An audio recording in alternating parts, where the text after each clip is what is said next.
Do you remember Indiana Jones and all of his crazy adventures? Well, in this episode, we'll hear the story of a real geologist and her adventures deep into the jungle, into dark caves, past spiders and snakes, to unlock the secrets of the past and maybe even the future. Welcome to Every Rock Has a Story.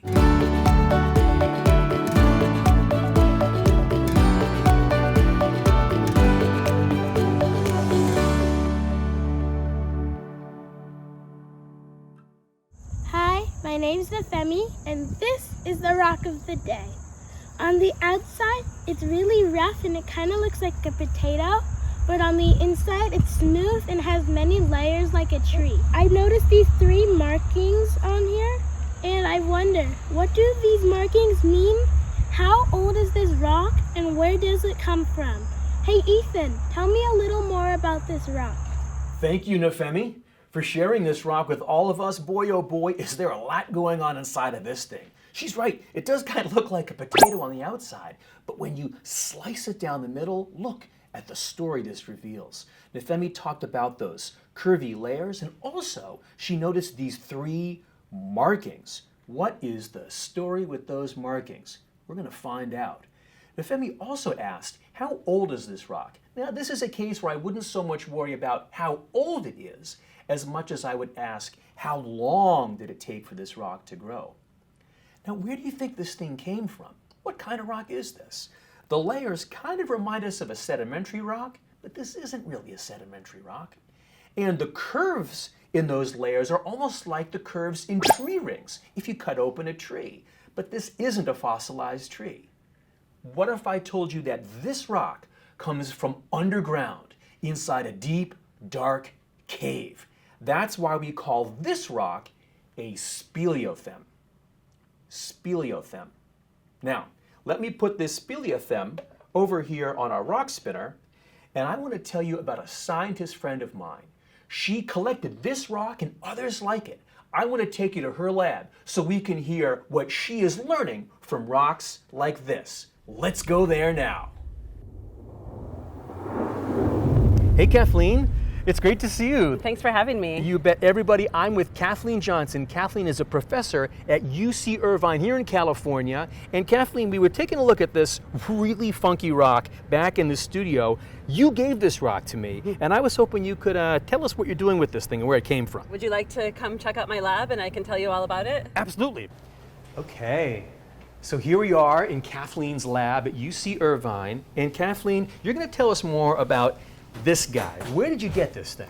So I actually collected that in a cave in Laos in Southeast Asia. That's like the jungle.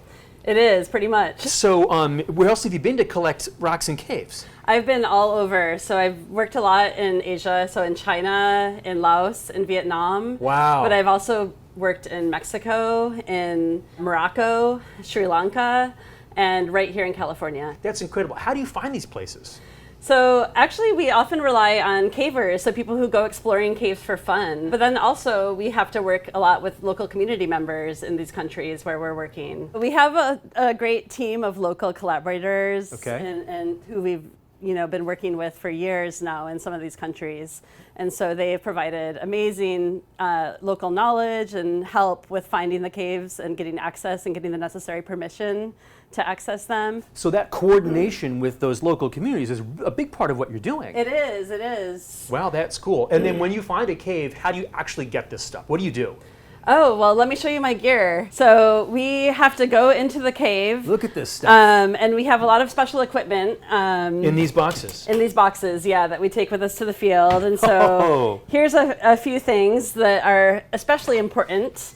Is a helmet, because there's a lot of things in the cave to hit your head on. I guess. And also a light. Headlamps. Because we're not going in caves that have lights installed. Sometimes we're crawling, sometimes we're climbing. It's definitely quite the adventure. Do you ever run into any local wildlife issues when you're in these caves? Yeah, actually, that's one of the exciting parts of the job. So we've seen thousands of bats. Thousands of bats. Exciting, huh? Once I've seen a Burmese python. A python. And another time we've seen, well, actually many times we've seen huge spiders. This is sounding a little Indiana Jonesy to me. So you're like going through the spiders, the pythons, and the bats. So Kathleen, how did you get interested in this stuff in the first place? When I was a kid, I always loved science, but I didn't know much about geoscience. But I did know that I loved spending time outdoors, and I loved the environment and nature, and I loved collecting rocks along the beaches in northern Michigan. Michigan. Yeah, and so it wasn't until I got to college and I took a geoscience class that I finally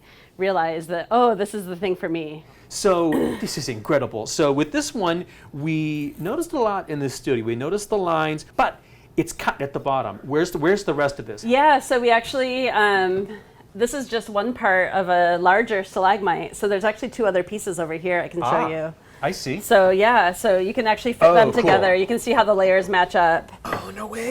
So this was a stalagmite growing from the floor of the cave, and we sampled it and then brought it back to the lab and cut it in half so we can now see all these layers. So this thing is almost a meter long. Yeah, so these things grow over time as water is dripping in the cave, and over thousands of years it will get longer and longer and longer. Thousands of years. So for a sample like this one, how long did it take this stalagmite to grow? Yeah, well, this one I know I know exactly because we dated it, and it has been forming since 45,000 years ago. 45,000 years. That's an incredible record. Is this the longest sample you've ever found? No, actually, we have some much longer and more exciting samples. Yeah. Oh so my I can gosh. show you over here. Oh my goodness. You guys, look at this thing. If you thought this one was big, look at the size of this. I can't believe it. And then what's this stuff here? This is actually the longest stalagmite we've ever collected, believe it or not. Oh, okay. But it is in multiple pieces because it was broken on the floor of the cave. But all of these pieces, if you put them together, those would make a stalagmite that's over almost 4 meters long. 4 meters? So that's like if it was growing from our feet, it would go all the way up and through the ceiling. It's so Yep. long. So you spent all this time adventuring in jungles and caves and getting these incredible samples. What are the science questions that you're trying to answer with these really, really special samples from caves? Yeah, so we are trying to study how climate, in particular rainfall, has changed over the time period that the sample grew. So each layer records a signal that tells us about rainfall above the cave. And so we can reconstruct that over 45,000 years with that sample. Wow. So that's interesting because when I think of Southeast Asia, where these samples came from, I think about a jungly, really rainy place. But you're saying that in the past, there might have been times where it wasn't very rainy, it was much more dry? Yeah, definitely. We know that rainfall in this region has changed quite a lot in the past, either during the Ice Age or even more recently during big drought periods. And so trying to understand how and why the rainfall changed in these regions is really important to help us understand how rainfall might change there in the future. And then the other thing that we already noted, we saw these grooves, these lines in there, and it looks like that's where you're probably sampling out these different zones. I could show you a bit about how that works. Basically what we do is collect really tiny powdered samples along the whole length of it. And then we will turn the drill on, and then this lowers the drill bit there, right onto the sample. So you're cranking it down, I see, and the Yeah. drill's getting closer and closer. And you will hear it when it starts to drill. So Yeah. there it goes. Oh, and it's making the white powder.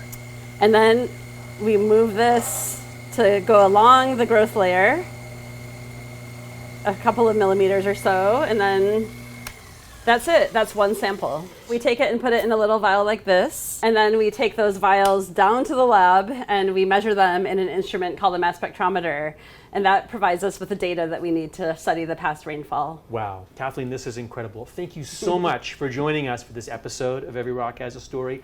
Maybe I'll come with you in a cave sometime, but we'll see about that. That'd be great. It just depends about the bats, okay? All right. Noted. We'll see you back in the studio. Wow, what an adventure! And let's remember, Kathleen is doing all this science and collecting rocks like these to learn about Earth's changing climate. Now, something else that we heard from Kathleen is how she has made friends in all of her adventures. Every place she travels in the world, she meets people from the local community. She gets to meet them, hear about where they live, the climate, those caves, and their culture. science is a great way to make friends. Remember episode 14, where I learned something new from my scientist friends? The best way to learn is when you can learn together. I want to thank Kathleen for being a part of this episode, and I want to thank Nefemi for her insightful observations that got us talking about the story of this rock. I'll see you guys next time. Bye-bye.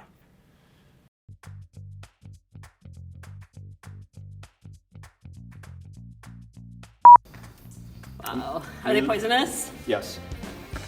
They're predators. Uh-huh. They'll chase that. They'll even. Oh my they'll God. They'll even eat bats. They'll even kill bats. What? Thank you, Nefemi, for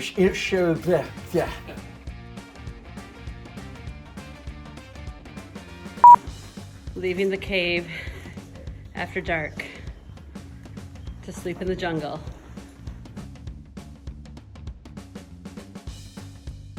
Kathleen, thank you so much for being here with this, for being here with us on this episode. I'll do that definitely again of Every Rock Has a Story. I'm gonna walk fast. And I don't know if they're gonna follow us. Let's just keep walking for a bit. I think they did not follow. Oh, If it's there. yeah! Oh, yeah.